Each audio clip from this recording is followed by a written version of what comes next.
Hey everyone, welcome back. I'm Dr. Brent Siebel with How We Innovate here at Arizona State University and the Ira A. Fulton Schools of Engineering. I've got my partner in crime, Michael Houle, with us. Hey, Michael. Hi. Hi, Michael. Great to be here again. Don't interrupt the hosts as they're kicking off this. There's too much entrepreneurial energy. So, yeah, Michael, he stole my thunder. We have one of our most creative and fill in the adjective here, amazing student entrepreneurs with us. Toddy is with us. Hello. From our Masters of Science in Innovation and Venture Development program. Mm-hmm. Toddy, great to see you. Thanks for joining us. Thanks for having me. And Zafira is here as well. You've met Zafira before. Yeah, sure have. She's also one of our great founders who has been with me personally over the last now 2 years. Going on 2 years, I should say. But she's had a couple of startup concepts that she's worked on.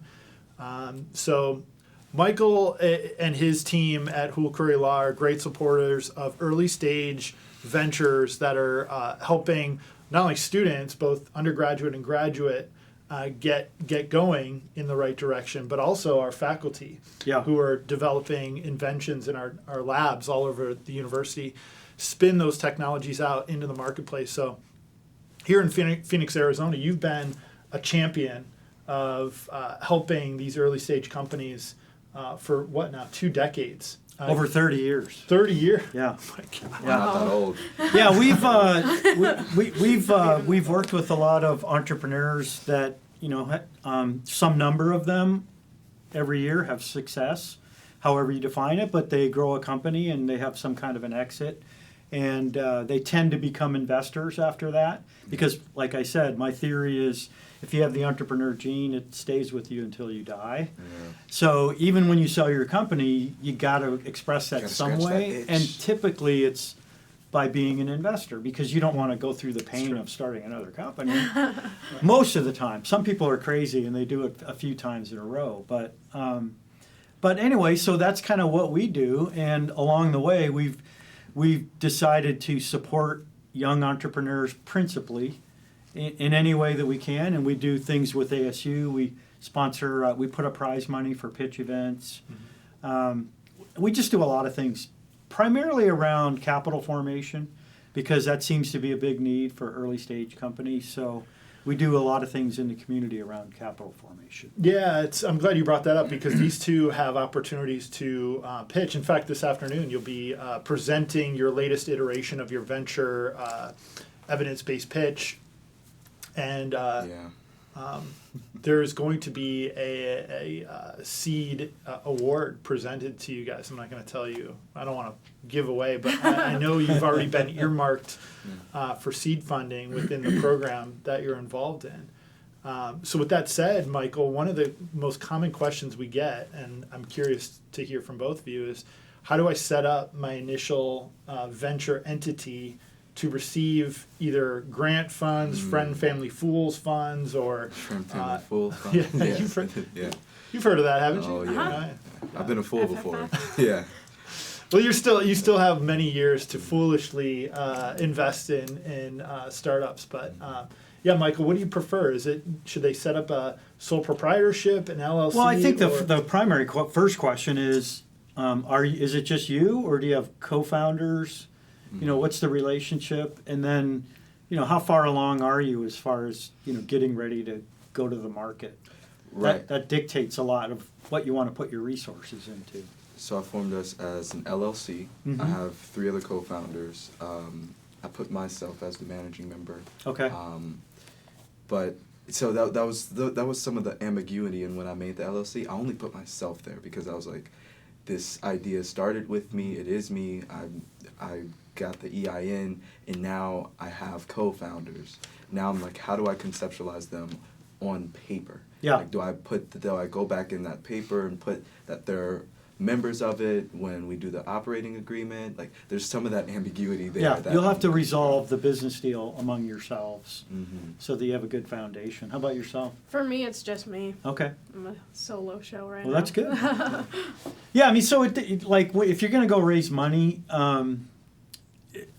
equity capital. Yeah, you want to think about it in terms of when the appropriate time is. And so when you're going to raise money, you need to think about who am I going to raise the money from. Yeah. If they're angel investors, you have more flexibility. If you're going after venture money or any kind of institutional money, they're pretty much going to only invest in a C corp. Mm. So, but the good news is it's really easy to turn your LLC into a corp.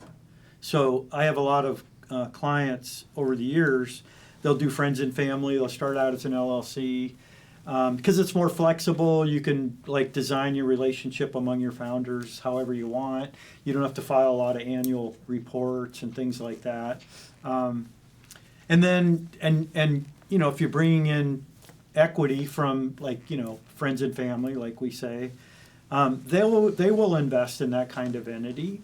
And then when you get to a bigger need for capital and you need a venture capital type investor, you can always negotiate a term sheet with them, and it'll just be conditioned on prior to you bringing in their money, you'll convert into a corporation. Mm-hmm. So you don't have to make that decision up front. So I haven't looked recently, but I teach a financing class at the law school here, so I keep up on a lot of the early stage data, and it's roughly 70% of startups across America are LLCs. Yeah. In Silicon Valley, it's flipped. It's Really? C corps, roughly 70%. And the reason is the influence of venture capital. Mm-hmm. So when you do a startup in a venture capital rich environment, people will push you to just go right into a C corp and go out and raise venture capital. Mm-hmm. So it's interesting. So the point of that is, need to think through who my potential investor is, yeah, and have something that, you know, will make it easy for them to get into. Right. My role just instantly fell into being the fundraiser. And so I heard that there was that class that Aspen, I believe, is in that class, financing, yeah, early ventures. Yeah. Yep. And I said, hey, what book does he have you reading in there? Mm-hmm. How do you know what a convertible note is? What is a convertible? She pulls out this book, yeah, Venture Deals. Yeah. Oh, boom. Brad Feld. Yeah. So that's what you use in that class? Yeah, it's one of the books. Yeah. One of the books. I need to know the other books. Cause, yeah. But so what are some benchmarks? Like when do you feel like we should make decisions about becoming C corp? Because for me, I'm ready to go. Yeah. Now, but I don't. Yeah. Well, I would say two inflection points. One is if you start creating a profit, you might consider flipping to a C corp because everything has to flow through if you're taxed as a partnership. This may be too granular, but an LLC, most of them are set up as like a partnership structure, which means at the end of the year, like if you have 3 co-founders, each one of you will get a form that's called a K-1 that'll identify to the IRS, I'm just going to make this up, a third. And we made $100. So each of us get a little K-1 saying we had $33 of income that year. And you have to pay taxes on it individually. So that doesn't work too well with the startup because normally you're piling all your money back into the company to grow it. Right. So it's like, why? I'm paying taxes on money that I don't even have because I've spent it. I put it back into the company. And the back end. So and this usually becomes an issue if you have investors because investors don't like to pay tax on money they haven't received. Yeah. So when you start creating a profit, you want to typically flip into a C corp. So then you don't have to worry about personally paying taxes, distributing money to people to pay taxes. Mm-hmm. So that's one. And if you're not there and you may not be there for a while, take your time. The other point is if you're going to bring in an investor, that's going to be important for them. Yeah. So venture capital firms, like I said, will only invest in C corps because typically their investors have limitations on the type of entities that they're allowed to invest in. And so those are the 2 primary things, but you can do everything through an LLC. So I would just say, nail down your relationship among your founders and focus on your business and get grinding away. Oh, yeah. That's a lot of grinding. Yeah. So I just want to clarify a couple of things that came up there. First, Todd, you had mentioned when setting up your LLC, you would establish an EIN, which is an employee identification number. So that's different from your Social Security number. Absolutely. It's basically a Social Security number for your LLC, for your new entity, your company. So congratulations on the birth of your I always describe an LLC as Pinocchio, right? It's kind of a new entity that you and your co-founders through your operating agreement are controlling. And limited liability is the string, right? So if somebody sues your new entity, your Pinocchio, you can sever the string, or the string is that a fair I way guess to it put is, yeah. I prefer not to think of it that negatively, though. Oh, okay. What's the positive Stay spin on that? positive. Just focus on growing and making money. Well, I think a lot of folks, when they start a new business, as we've heard from many of our guests on the show, there's that level of risk. What if something goes sideways? Yeah, And you, how do I protect you definitely my want to family? have an entity, whether it's an LLC or a C Corp, for a lot of reasons. And you're right. In America, everybody sues you for everything. So that could happen. But primarily, it's like you have to have a repository for everything that you're doing. If you're creating IP, it has to belong to the company. You're creating value somewhere. You don't want individuals floating around with assets, right? You want everything in there. You got to set up a bank account.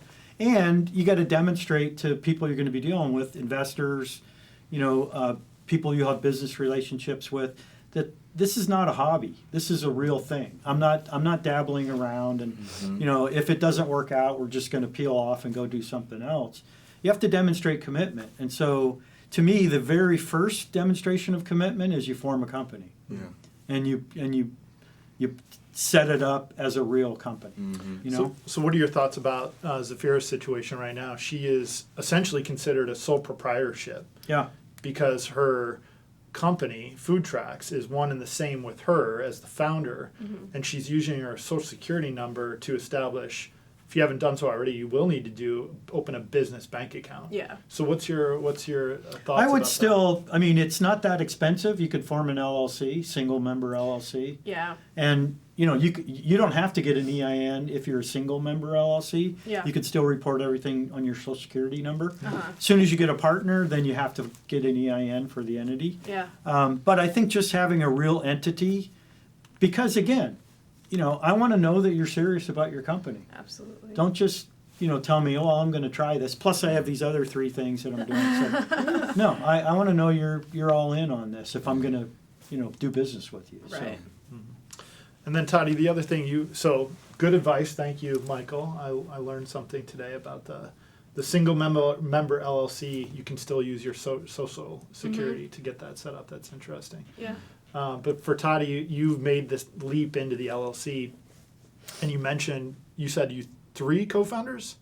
Yeah. Did I get that right? I have 3 co-founders. Okay. All added on after the fact. Okay. And so you're still in negotiations about their percentage of ownership of the new entity. Right. Okay. And I had an interesting conversation with one of the guys last night. He was like, Toddy, I want to talk about equity. I'm like, oh, you do? I've been waiting for someone. Yeah. I'm over here like scribbling away on this operating agreement Yeah. and, getting everything together.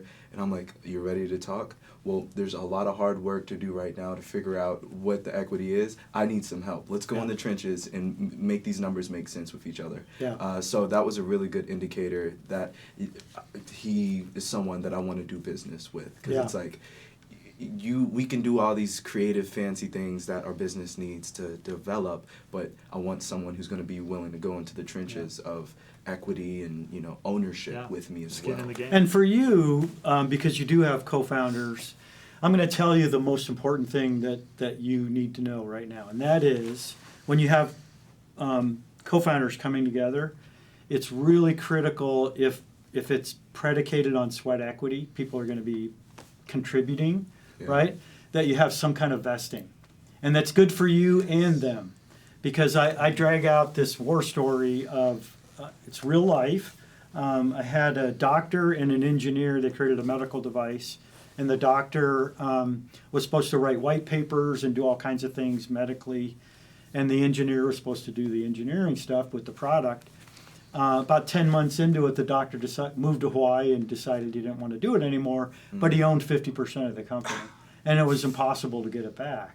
So, make a long story short, this company ended up raising about $40 million, and the other co-founder like every year he'd say, that was the worst decision I've ever made in my life, is not following your advice and doing vesting for each other. Because the way vesting works is, if the partner peels off, then, for the time he was there, he gets to keep a portion of his equity, and the rest comes back to the company. Right. Then you can use that to bring in whoever's going to replace that person. But it's really important to do that. So that's like, don't make that mistake. Yeah. The sweat equity. Does that make sense though? It's- So if you were to go the simple, example, a third among your three co-founders, you have to basically earn your third over, what is it, typically 5 years? It's typical. Well, some of it depends on how long you put into the project before you put the documents together. Like if you want to get credit, if I've been working on this for 3 years and now we're sitting down and we're going to divvy it up, well, I get some credit for that, right? Mm-hmm. So, but generally speaking, if you were starting from scratch, it'd be like after 1 year, a quarter of it vests. Yeah. So like you got to be there a whole year or you get nothing. I mean, you have it, but if you leave, you lose it. Yeah. So that means you're in for sure for a year. And then after that, so you have a quarter of it after that first year, and the balance will vest. You can do quarterly or monthly over 4 years. So, but the key is you got to tell me you're committed, and to me the biggest commitment, because you're making the same commitment. Yeah. You're like, Goes for we're you all too, in. as the lead. I'm in. Yeah. I'm gonna work hard, and I own nothing if I leave that first year. Yeah. So that's important. Mm-hmm. I appreciate that. So are you aware of any tools that entrepreneurs have used to manage? So obviously there's some emotion that comes into this conversation that Toddy and Zafir, you'll at some point I'm sure have this conversation, right? So where it will come up with you is if you have investors. As a solo entrepreneur, they don't want to put a bunch of money into your company and have you lose interest or move on to the squirrel that squirrel and you go after bright it 'cause shiny object. because like, wait a minute, I want to know that like you're not going to jump ship because you get comfortable, you have $1 million in the bank. Right. I want you to work your butt off.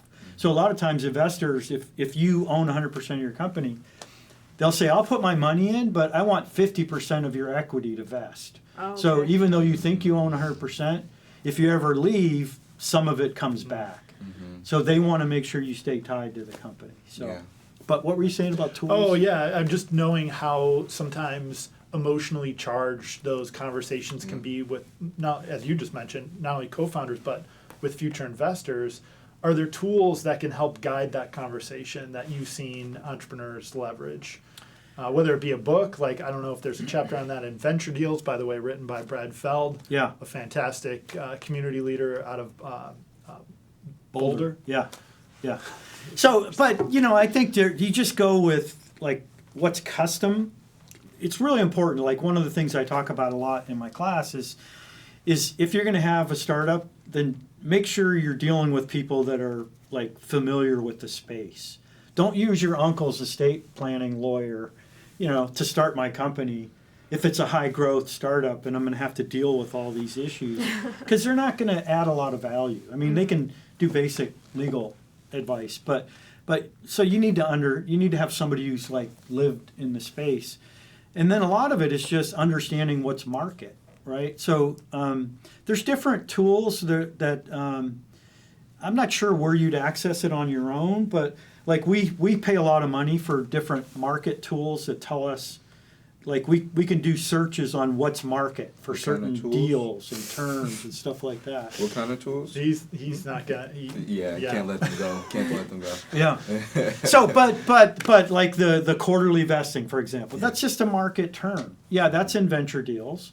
But to me, I think you sit down with your co-founders when they're coming in, or you make like if you're the boss and you started this thing and now they're coming on later, you've created a chunk of value. Then I think largely it's up to you to get some input, talk to them, but basically it's your decision, and then you give a proposal to them, and hopefully they'll be happy. And if they're not, you work it out with them. Yeah, we work it out. It's a negotiation. But if you started this and taken it a certain distance yourself, this isn't something where we all sit down and you guys have equal input.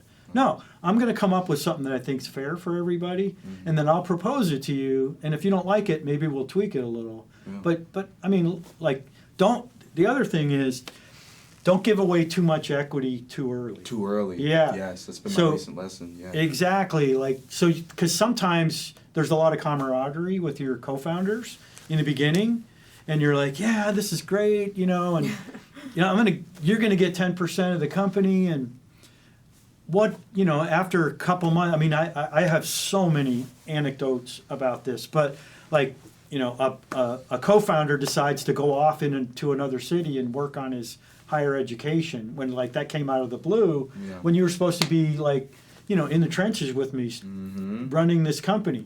And so, in retrospect, dang, 10% was too much for that guy. He didn't really add the value that I thought he would add. Right. So you just got to think through all that stuff. And that's why vesting's so important, regardless of the percentage. But the other thing is, when I talk about market, there's kind of norms for the role that someone's going to have. So, for example, if you're going to be the CEO, and someone's going to come in and be the CTO, just making this up, if that person's going to be in and contributing as much as you are, well, the CTO should probably have like 20%. That's just kind of if you've taken it to a certain point and now you're bringing on somebody to have that role, you want them to be super incentivized because they're going to be really important. As long as you have vesting, if it's predicated on their future services, you want to make sure they earn it over time. Right. So, can I leave like certain percentage of the ownership, like, out, like not used? Yeah, this is a dilution question. well, so the answer is yes and no. Oh. Perfect lawyer answer. If you want the No. real answer, you're No, gonna have no. to pay his rate. No, no. There's only 100% at any given time, Okay. right? Yeah, So 100. you can't say, on. well, it's out there, but nobody owns it. Well, you can't have nobody owning a percentage of your company and count that as part of the 100%, because you can only have 100%. So, but you can set it aside, right? And so that's what most companies do. And because when you're young as a company, you need equity to incentivize people because you don't have a lot of money to pay big salaries. Yeah. So typically what you would do is you'd have 20% of your equity set aside. That's kind of standard for our market. If you're in Silicon Valley, it could be as high as 40%. And you have a pool set aside that when you bring people in, then you decide, okay, how much does that person get? And that's for key employees, co-founders. It's also for key advisors. If you decide to build an advisory board, someone who's been in business a lot that coming alongside, that will add some value. A lot of times you'll do like 1% or 0.5% to that person because they add a lot of value. But even with advisors, you want to vest it. Yeah. Right? So you want to, if an advisor seems like, wow, this person been in my industry a long time, they've demonstrated that they want to help me, I want to give them some equity. So you do, but you still have that tied to something so that they don't end up owning 1% of your company and then they don't answer your phone calls anymore or anything, So to clarify for Toddy, that set aside would actually be 20 to 40% of his share of the 100. Is that typically Well, how you it- start out, like if you're 100% and you're the only owner, you own 100%. If you split it up among 3 other people, then you each have your chunk. And then if you're going to decide to set aside a pool, it comes out of everybody. Mm-hmm. It has So to then come out of that everyone gets 100%. diluted. Yeah, your portion shrinks down. So here's the other tip. Besides vesting, this is the second most important tip. When you're talking to co-founders, early on, do not talk about giving percentages. Yeah. That's a big mistake because that's the Mark Zuckerberg thing, right? I owned X% of the company. Someone comes out of the woodwork and said, wait a minute, you promised me 10% of the company. So what in reality is I've given you X number of shares, which is 10% of the company today. But if we bring in investors and give out more equity, your 10% becomes 8%, 7%, 6%, 5%. So you really have to be careful developing expectations in people's minds. Yeah. Don't have someone thinking, okay, you're always going to have 10% of the company. I'm always going to have 70. No, it doesn't That's work not how that it way. works. We're all going to be in this pie together, and as we have to issue additional equity, we're all going to shrink. So I always say, talk in terms of, we're going to do a grant of 100,000 shares, which right now, that's about 5% of the company. I mean, like, talk in terms of that, get Like them that. used to understanding what's happening with your cap table. And where can I become accustomed to that kind of language? Is there any kind of books? Yeah. I wasn't able to take the class because I had to. Yeah, I can recommend some for you, but the Venture Deals book it's going to cover everything you need to know that Okay. we're talking about. There's other resources there too, but the reason why I use that because it's from a entrepreneur, venture capitalist, entrepreneur who became a venture capitalist standpoint, Yeah. and he speaks in layman's terms. Mm. So it's good. It's really So maybe start there. Just want to circle back to another word you mentioned or term you mentioned, and then we'll conclude with a couple of wild card questions for Michael. So last thing Toddy mentioned on this topic of venture equity and financing is a tool you call a convertible note. Could you just give a quick definition and maybe an example of, because we use those quite a bit in certain aspects of the ASU funding ecosystem. Yeah. So when you're raising money early stage, the biggest challenge is what's the valuation? How much is my company worth? Especially if you don't have any sales, right? So, but you still need money.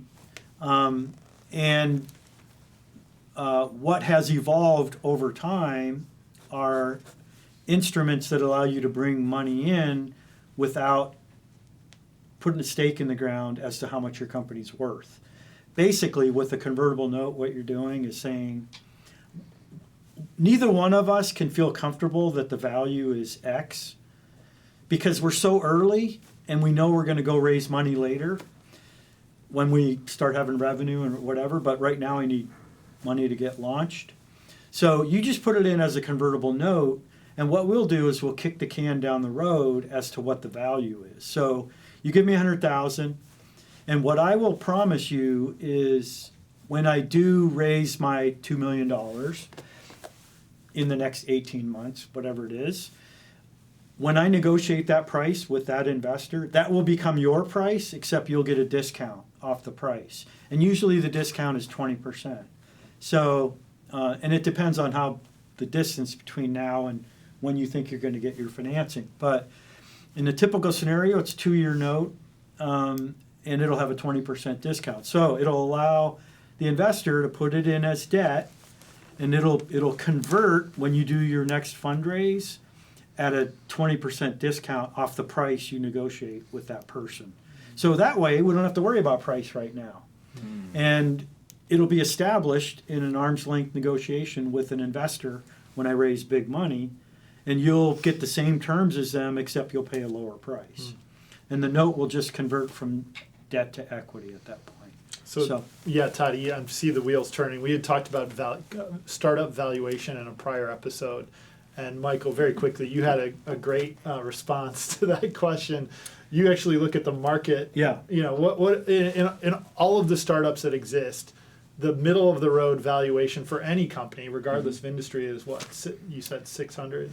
No. It's what I look at. And by the way, these are just data points, right? They help you, and it's up to you to make the case that you're worth more or less, right? So you have to know your business more than anybody else, and you're the champion, so you have to convince other people of what you're worth. But knowing that, like what I look at, there's something called the Halo Report, and it's by the Angel Capital Association, comes out annually, and it's the median valuation of startup companies that raise money from angel groups. And they have what I call a ramen profitable company, and it means you've been eating ramen noodles like for the last couple years, and now you're about to either just have revenue or you've got customers that are clamoring to buy your product. So in other words, you're out of the development phase, you're going to market, so you really do have something there that's demonstrable, preferably have some initial sales. So that's the company we're looking at as the paradigm. And so for that company across the United States, that median valuation was $5 million. $5 million, you're worth $5 million, man. Did you know that? There you go. In Silicon Valley, it's $6 million. And so these reports break it out by region. But what I would say is if you're not sure, and most entrepreneurs are not, then I would say I'm worth $5 million. So I start with when you're talking to an investor, and remember, you got to look at that $5 million is for a company that's ramen profitable. That, in other words, you do have a product.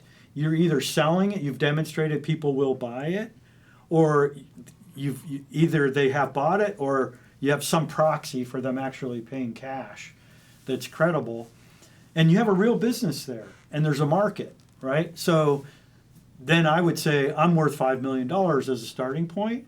But if you have something like some crazy IP or something that makes you special, I'm not worth $5 million. That's because that's the median. I'm worth better than the median because I have all these extra things that the median company doesn't have. Yeah. Now, on the other hand, you have to be honest with yourself. If I don't have what the median company has, I have to be realistic. I might not be worth $5 million. I might be worth $3 million. Three. How low have you seen startups go, especially student startups, right? I think very few of our student startups are going to have the what it takes to even be at the median, because it takes years. Yeah, so. I mean, that's why I say most money at your stage doesn't come in as a priced round. Which was why the convertible notes are. You do a convertible note, and the thing that's kind of evolved over the years has been this instrument called a SAFE, Simple Agreement for Future Equity. And what that is, it's best for you as the entrepreneur. It's better than a note because a note has a due date and it has an interest rate, right? So as an entrepreneur, I bring in this convertible note, 2-year note. It's in some ways it's a ticking time bomb. It's good. It's good in the sense it holds your feet to the fire. In 2 years, I'm going to owe this money back. Like if I don't achieve things and achieve my next financing and have it converted into equity, I got to pay this back. So what a SAFE does, it's just like a note, except it's a piece of paper and it doesn't have a due date. So it just says when I do my next round, this piece of paper will convert into equity at a 20% discount. So get a piece of paper, it's $100,000. When I do my next financing, and usually you define that, $1 million, whatever it is, then you will convert. In the meantime, it's just a piece of paper that gives you that right. But it's not, most of the time it's not earning interest, and there's no due date. So in other words, that investor is expecting to have equity from day one. It's just that we can't figure out what the value is. None of us know what the value is. So when you're first starting out, you typically don't have to solve the valuation question. You have to solve the valuation question when you go in front of professional investors because they prefer to price you out because they want to know what it's worth. They'll lowball you. And so it's up to you to know the same thing they know. So like knowledge is power. Nowadays you can get the same knowledge they have because you can get access to the information now, right? Because the world's flat. So if they say, well, you're only worth $2.5 million, you can say, no, I'm worth $5 million. Like I can demonstrate that I'm worth $5 million. That's market for what I'm doing right now. And they'll scratch and say, oh, okay, well, maybe $4 million. So it becomes a negotiation at that point. Oh, that's great. But if you don't have that information, you have no way of knowing. Exactly. That's why my life is different. I remember the first day of the program, I pulled Brent to the side and I was like, listen, like, I'm going to go all the way with this. I want to be shaking hands, making deals, all of that. And then turns out that's my role now. So I need to know all this. And you don't. It may seem overwhelming as an entrepreneur, but I just think you have to have confidence that you're going to solve all those things. but those are ancillary to your main focus. Mhm. You're running your business. Exactly. Right. Value, creating value. And during certain seasons of your life cycle of a startup, yeah, you'll be heavily engaged in fundraising, for, so like what I always tell entrepreneurs, when you've made a commitment that I need X dollars and I'm going to raise that money, then I need to consciously set aside a chunk of what I was spending my time on and do 100% of that on fundraising. Be as committed to fundraising, give myself a window, and say, I'm not just going to like dabble in fundraising. That won't work. You have to be 100% committed and chase down every lead, make sure people that have interest have gotten all the way to the end of either saying no or yes. Wow. Like, be 100% committed to fundraising, because otherwise, if you're not, you'll be in that mode the rest of your life. Yeah. Like, you want it to end. Yeah. So you could go back and focus on building the company. Yeah. The best way to make it end is have a deadline and commit 100%. That's a great tip. Thank you. Well, we're just about at time, Michael. So, Zafira, you have anything pressing right now that you want to ask Michael about or chat Or about? Brent? No, I think I'm okay for now. Cool. Thank Yeah. you, though. Good. Well, it's exciting. It's great hearing about your guys' companies. And, I one thing I am always attracted to working with entrepreneurs, because frankly, as a lawyer that's been doing this a long time, I can make way more money on people who are much further along. But I always have a good chunk of our practice with startups, just because, I'm kind of I have the gene in me as well. Mm-hmm. And the way I express it is helping other entrepreneurs that have it. Yeah. And then I can invest and do things. But Yeah. so it's fun to hear your stories, and it's exciting. Absolutely. We appreciate you. Seriously. Yeah, Thank you. thank you. Yeah, thanks, Toddy. Any closing thoughts or questions for you, Toddy? No, this is good. This is like a little time capsule, because when I look back and watch this, I'll be somewhere completely different. Yeah. You heard it here first, folks. Keep an eye on these two. So thanks, Toddy. Appreciate that. Absolutely. Zafira, always a pleasure. Michael, couldn't Yeah. do without you, man. Great. It's awesome to be here. So fortunate to have these three here with us today. We'll see you next time on How We Innovate at ASU.